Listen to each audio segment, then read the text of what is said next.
here today. My name is Blake Brickman, and I'm here with Mark Penley and Ryan Vassar. The other plaintiff in the whistleblower case, David Maxwell, could not be here today, but his attorney, TJ Turner, is here, and we all agreed on the following statement. We filed our whistleblower suit nearly 3 years ago. The Attorney General immediately filed a plea in the case that prevented discovery and tied up the suit in the appellate courts. We've not been able to take any depositions or obtain any documents from the Attorney General. Our case is still pending at the Texas Supreme Court. In February, we reached a tentative settlement with OAG. The settlement was contingent on the legislature approving funding, and the court paused our suit while we waited for that approval. As you know, the legislature did not approve funding. So today, we filed a renewed motion asking the Supreme Court to lift the abatement and restore our case to the active docket. We remain hopeful that the Supreme Court, like the trial court and the Court of Appeals, will reject OAG's ridiculous argument that the Attorney General is above the law. This is a particularly ironic position given this page on the OAG's own website promoting the very law the office now attacks. The Senate rejected this same argument, voting 24-6 to deny Paxton's motion to dismiss his impeachment based on the same argument. The political trial is over, and it's time for the case to return to a real court. During the impeachment trial, the current Deputy First Assistant at OAG, Grant Dorfman, provided false testimony about our settlement negotiations. Mr. Dorfman testified that the whistleblowers initiated settlement discussions. This is 100% false. While we were expecting a ruling from the Supreme Court, OAG reached out to us, out of the blue, and asked if we were interested in settlement. Lawmakers have recently relied on Mr. Dorfman's false testimony as justification for refusing to fund the settlement. Today, our attorney sent a letter to all 31 members of the Texas Senate and the Lieutenant Governor with an accompanying affidavit and evidence that refutes Mr. Dorfman's misleading testimony. The impeachment process is over, but we are not going away. We are not going away. For us, this case has always been about more than money. It's about the truth. It's about justice. And although political pressure may have thwarted justice this month, we will continue our fight. Anyone who watched the impeachment trial knows that the House managers presented ample evidence of Ken Paxton's criminal conduct. They presented evidence that Ken Paxton continually and repeatedly used the power of his office to benefit Nate Paul by circumventing the open records process, by interfering in Paul's litigation with the charitable trust, by issuing a rushed opinion that Paul used to try and prevent foreclosure of his properties, by ordering OAG Enforcement Division to investigate FBI agents, state securities officials, and even the federal magistrate judge that were investigating Paul. And when those seasoned law enforcement officers, including Ranger David Maxwell, refused, Ken Paxton personally hired a 5-year lawyer that Paul directed to harass his many civil and criminal adversaries. And the House presented evidence that Paul remodeled Paxton's house for him. Paxton only paid for Paul's work after Paxton learned we, the whistleblowers, went to law enforcement. The $120,000 invoice was created after Paxton paid for it, and months after he had moved in the house. Paul even paid for an Uber account that Dave P., also known as Attorney General Ken Paxton, used to visit his mistress. And Paul gave Paxton's mistress a job so she could move to Austin.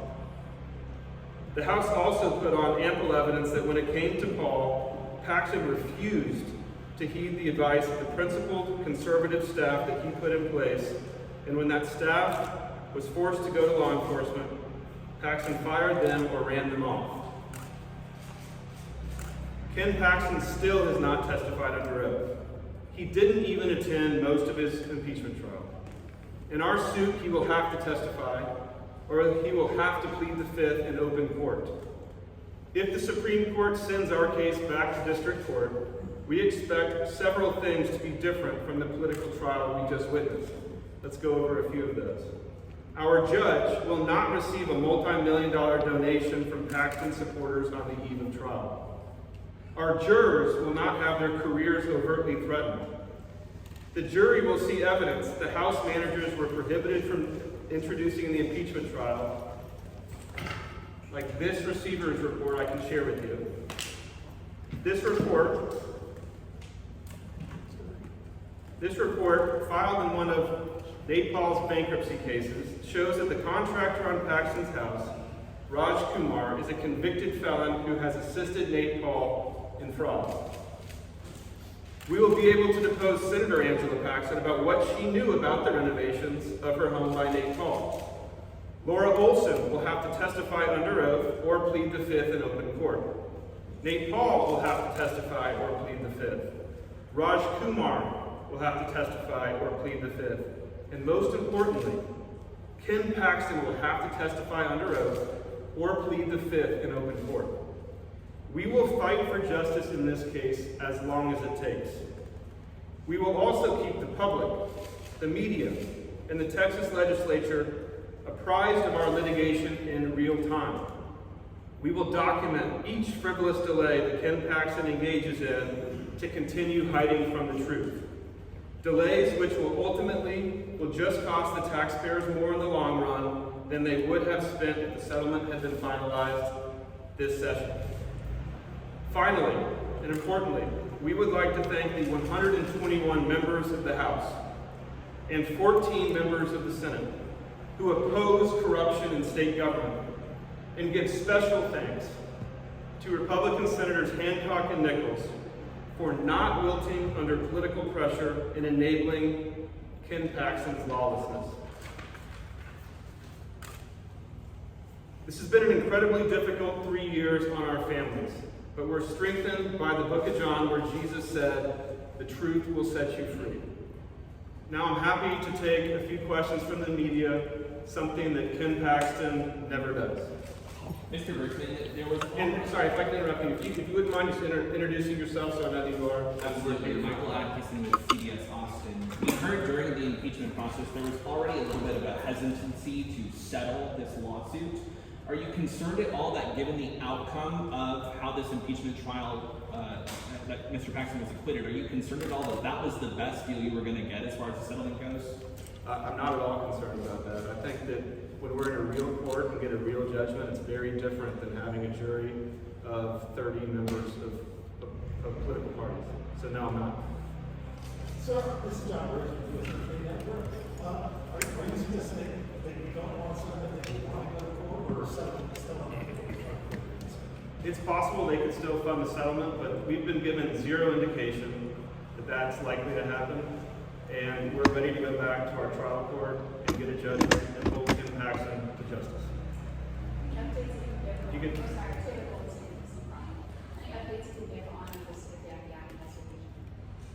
That's really not something I can spend much time talking about. I can tell you that it's ongoing. And I can also tell you that lost in this entire conversation about the criminal investigation into Ken Paxton is one really important thing. Well, really two important things. The first is this investigation started when Donald Trump was president. We went to the FBI in September of 2020. Donald Trump was president. These allegations come from the top 8 people in Ken Paxton's office. So for him to claim that this is some political witch hunt, when the investigation started when Donald Trump was president and was made by the 3 of us and our 5 of our other colleagues, is absolutely ludicrous. Conservatives have latched onto this idea that you're not paying your attorneys, that there might be some benefit going on. Any update on payment for who's helping you with this lawsuit? Yeah, our attorneys are on it. First of all, I can't speak for my colleagues, but I can tell you my attorneys are on a contingency fee, so they will be paid. The idea that anyone is doing pro bono work for us, whether it's our civil lawyers or Mr. Sutton. I couldn't watch the trial, Monica, but I heard after the fact that Paxton's lawyers made a big deal about this. It's ludicrous. It's a total sideshow, like everything else that happened in the trial. Ken Paxton has never answering questions about how's he paying his own lawyers. I mean, it's ridiculous. Over here. Stefan Martinez, I'm with NPR's Texas Newsroom. I'm just curious to hear your thoughts on how the prosecutors prosecuted the case. Did you think they did a good job? Do you think there was something they should have done differently in order to maybe sway some additional senators to vote to convict? Yeah. I'd like to answer that. Please. I'm Mark Penley. You know what? Oh, I'm sorry. Yeah, here we go. No, I want to say something. Thank you for your question. That's an excellent question. We want to thank the House and their team of investigators and the House Investigations Committee, first of all, for starting the investigation back in early March, as far as we know. All of us gave statements to the House Investigations team. And at trial, an issue was made of whether those statements were under oath. They were not under oath. But I want to say this, all of us testified at trial under oath. The other side had the transcripts of our statements that were given to the House investigating attorneys. Did any of us get impeached on any material fact? They had those transcripts. And number two, we are grateful to the entire House team, the Investigations Committee, their attorneys, to Mr. Hardin, to Mr. DeGuerin, and their entire staffs. They were wonderful to work with. They tried very, very hard to get the whole story out for the benefit of the people of Texas. And I want to reiterate something Blake said. This case is about truth. It's about getting the story out. And this is something we feel very, very strongly about. The Office of Attorney General is critical. That's the top attorney in state government. That's the official that's supposed to enforce and uphold and respect the law. We saw personally, with our own personal knowledge, that Ken Paxton would not obey the limits of the law. He would not stay within the guardrails, the boundaries of the law. And that's why we went to the FBI and made personal eyewitness reports on September 30th, 2020. The House team, the entire team of attorneys, did their very best to get that story out, and we're grateful for that. And if our lawsuit continues, if the legislature elects not to fund the settlement, and that's up to them, it's not up to us, if they fund it, that would be great. If they choose not to, what I'm saying today is I'm ready, and I believe my colleagues are, ready to go back to State District Court here in Travis County and continue with our litigation, to take depositions, to do discovery, to try the case to 12 citizens of Travis County and show that the Office of Attorney General broke the Whistleblower Act. And they will not admit that. At trial, they came up with all sorts of excuses. But here's what I want to say today. Isn't it amazing that 8 top-level people in a state agency that had personal contact with the Attorney General found it necessary to go to the FBI and report our boss, the Attorney General, for breaking the law and for not being willing to engage in ethical conduct. And amazingly, within 45 days, all 8 of us were gone. 5 of us were fired, 3 were treated with disrespect and elected to resign. But all 8 whistleblowers were gone within 45 days. And we believe that when we get to try our case to a jury, the jury will agree with us that the Office of the Attorney General violated the Whistleblower Act. Thank you. How many governmental questions? Do you guys have any thoughts on Lieutenant Governor Ken Paxton's comments that followed immediately after the impeachment proceedings? I had never seen anything like that. And I clerk for a federal judge. I've been in trials. I have never witnessed in my life a judge directly upon a verdict making a statement like that. It was shocking. You mentioned the $3 million in donation. I mean, to what degree do you think, that influenced his ability to preside over the trial? Robert, I don't have an opinion to that, but here's what I know. I know the facts. I know that Lieutenant Governor Patrick, at his sole discretion, was the decider that Ken Paxton did not have to testify, that Laura Olson did not have to testify. Those were 2 huge things that happened at the trial. On your the corporate strike program, I wanted to follow up on something you said where you were talking about the $1 million settlement as well as the option to take this to jury. Do y'all have a preference at this point? Would you say, hey, like, we want this to go to trial, or hey, we'll take the settlement? Like, what would be your preferred course of action now? Well, It's up to the legislature whether to fund the settlement, and so I leave that to their discretion. All I'm saying is if they elect not to fund the settlement, the one-page mediated settlement agreement is contingent upon funding. If there's no longer agreement. Yeah, and that's a very important point Blake is making. That document that both sides signed says the parties agree to negotiate and formalize and sign a longer formal settlement agreement. We told the OAG that the funding had to be this year. They would not agree to that. They would not put it in. So the longer settlement document that was contemplated by the one-page settlement document was never signed, and that was their choice. So to answer your question, speaking for myself, if the legislature chooses to fund it, that's great. If they choose not to fund it, then we're asking the Supreme Court to rule and let us go back to the district court. Question for you, Mr. Vassar, again, not about case, and all of you were mocked by Paxton's defense team, but you in particular seem to take a lot of heat for the no evidence remark, which I know prosecutors later tried to clarify. First, just on an emotional level, any response to the way you were talked about by defense attorneys, and then also, do you regret having said the no evidence, or clarify again what you meant for those people who were I'm going to answer that question because Ryan Vassar, through this process, has become a dear friend of mine and a colleague, and Tony Busby is classless. What he did at that trial was classless.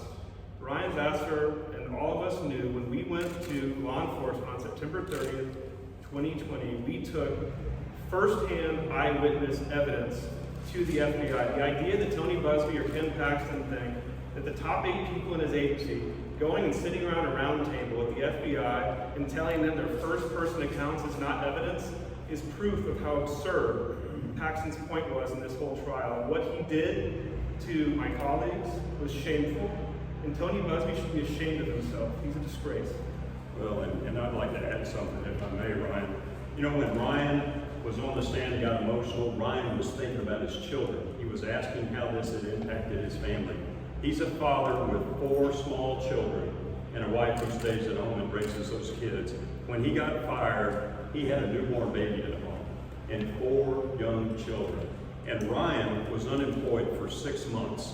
So did anybody talk about that from the defense side in the trial? Did they care about that? No. And I agree with Blake. It's shameful to mock somebody who's been through what we've been through, but particularly Ryan, because being out of work with a family at home to feed and a newborn baby, everybody can understand how hard that would be and how emotional that would be. Ryan's a human being just like we all are. This past 3 years has been extremely difficult. All we're asking for is for people to recognize what Ken Paxton did. We came to open court in the Senate, we took the oath, we testified, we told what we saw and what we knew and what Ken Paxton said and what he did. We told our account of his wrongdoing. Ken Paxton didn't even attend most of the proceeding. And I echo what Blake said. When does Ken Paxton go under oath? When does he come give a press conference to any media members who want to show up and ask direct questions from people who are educated on the evidence? He's out doing radio talk shows and going to friendly venues where he knows people will ask him non-threatening questions, where he won't be pressed on the evidence, where he won't be asked about what Blake said. Why did he start making efforts to pay Raj Kumar of Cupertino Builders? And Raj Kumar is an admitted business associate of Nate Paul's. Why did Ken Paxton start trying to pay him on the day that we had sent Brandon Kamek a cease and desist letter? Why did Ken Paxton have his blind trust make the payment on the day that we gone to the FBI? That's an amazing coincidence, isn't it? Will Ken Paxton come and do a press conference with all of you and with any other media members in Texas that want to ask questions, that want to look at the 4,000 pages of evidence that were filed on the Senate website by the House team? They worked hard all summer to gather all that evidence.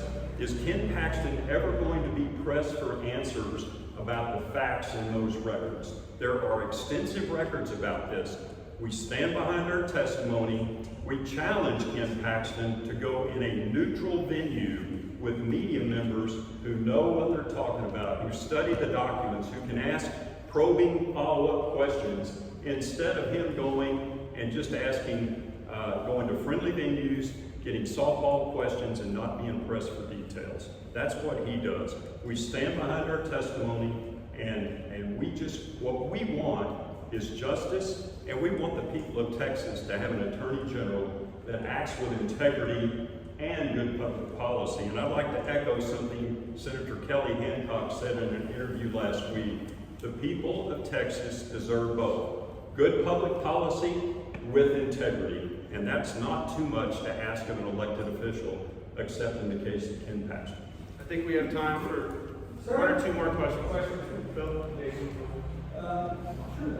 Are you also in contact with federal investigators, and do you have any insights into the We don't have anything to say about that. That's out of our control. So, All we can say is it's ongoing, but we can't comment on that. One of the defense's witnesses, I think his name was Austin Kilmar, when he was questioned, there was some confusion about who the state employees worked for, the people of Texas or Ken Paxton, the man. I was just curious about what you guys thought about that. yeah, I'll answer that because that came up the day I got fired. The current first assistant, Brooke Webster, asked me that very question: who did I think I worked for? I said I worked for the state of Texas and the people of Texas, and that's the only correct answer. He told me he thought I was wrong. He thought I worked for Ken Paxton. We work for a boss as long as that boss stays within the law and within the rules of ethics. But when a boss goes out of bounds on the law and the rules of ethics, our loyalty is owed to the state and the people. And all 8 of us took that stand. We took it on principle. We weren't trying to manufacture a lawsuit. We weren't making anything up, despite some of the claims by the defense team in here. And we challenged them to show anything we said in there in our allegations about Ken Paxton's wrongdoing that's false. Thank you. Mr. Brickman, Brett Nelson, the Texan. Which of the article of impeachment did you think were the strongest? The abuse of office, I think, or the unfitness for office, I think was the strongest. That's basically a roll-up of everything that Ken Paxton did for Nate Paul and everything that Nate Paul did for Ken Paxton. I thought that was the strongest, but there were several other ones. If I had to pick one, I would pick, I think it was one of the later articles, but Ken Paxton is definitely unfit for office. The fact that 16 Republican senators think that the behavior that Ken Paxton has done to this state the last 3 years is the new model that we should live by. It's why we're fighting this lawsuit. It's why we will not give up, because we cannot allow this state to be corrupt. And as a conservative Republican who has been in the trenches for basically 20 years of conservative Republican politics, Ken Paxton is not my standard bearer. And I will keep fighting to make sure that our party does not become the party of corruption. Were you all actively engaged in political efforts in Cleveland when you spoke for re-election? I was not. No. No, good. When re-election? We'll cross that bridge when we get there. You mentioned other evidence or materials that you think should come out that wasn't introduced in the impeachment trial, that should come out in the trial court, the procedures report. Is there other material or evidence that you believe be a strong part in the trial case that we're seeing? There is, and I think the House managers may know some of that, and I'll defer to them on whether they provide that to you, but there were other subpoenas where they did not get documents back that they should have, but I will defer to the very capable House managers to answer Can those you questions. say more about what the nature of that was, or is that involving payments, or? I can. Mr. Brickman, you have some of the strictest terms going into the settlement, and some of that including an apology. Do you think, given the context, some of those terms, you might have to get from the other side, does that impact whether you go along with the settlement? The apology, Taylor, was very important to me because I stood on principle that I want to make sure that any public official in the state of Texas, this never happens to them again. So I think the fact that Ken Paxton apologized for calling his road employees, the fact that he was willing to put in the preliminary agreement that we acted in a way we thought was right was very significant to show his culpable state of mind about how he's treated us for the last 3 years, going on all these radio talk shows, making up absurd lies. And he never gets questioned on it because, like Mark said earlier, he will never come do this. We will stand here for 2 hours if we wanted to, but we're not going to do that today. In fact, we're going to wrap up soon. But we are open books. We want, this entire time, we have wanted full transparency. Ken Paxton's legacy is the exact opposite of that. He will never do this. Does that affect the willingness to go forward with settlement if you don't get something? Potentially, it does. I wanted to ask, have you faced any personal threats since this has come out? Nobody's been succeeding in trial, nobody's been in the I have not. Are you all worried about a chilling effect on any state employee in Texas who might need to report potential wrongdoing? Absolutely, and I think that there were 2 very dangerous precedents that came out of this impeachment trial that I think those 16 Republican senators really need to think long and hard about. The first is, why would any public employee ever report their boss for wrongdoing based on how we've been treated for 3 years? I mean, it sends a chilling effect. The second piece, which I think has been overlooked a little bit, is Brent Webster, who's the first assistant, and Attorney General Ken Paxton, in February of 2021, went to a Senate Finance Committee, and Chairman Huffman asked a very specific question: who hired Brandon County? Ken Paxton did what he usually does and said, "Here, Brent, you answer this question." And then Brent sat there for 2 minutes, I think the testimony was played in the trial, and flat out lied to the Senate Finance Committee, and I guess every member of the Senate, and the House for that matter. And the precedent from that is you can go in a Senate committee and lie, and there is no consequence. That is very dangerous. Very, very dangerous precedent.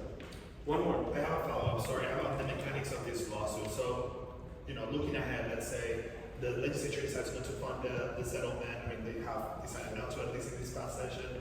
And you end up winning this lawsuit, and a court decides that, or a jury decides that, in fact, the Attorney General violated the Whistleblower Act. What are you going to get out of it? Like, would you be able to get some money, some monetary relief, or damages, or whatnot, or what would you get out of a jury declaring that, for example? The 2 big things you get are your damages and your legal fees. The latter one is very important, and everyone watching should pay attention to this. If the Texas Supreme Court sends this back to trial, and if we go for years, the legal fees in this case are going to far exceed $3.3 million. And that brings up another point that has come out here as well. OAG is represented in this case by a firm called Lewis Brisbois, specifically an attorney named Bill Helfman. They billed, I think, $600,000 in this case. And when Chris Hilton was in front of a House committee talking about this, he said, well, we had to hire outside counsel because there's some conflict in the office. That's not true. Judge Stone, who is, I think, the Solicitor General, is on the pleadings in this case, is working on this case.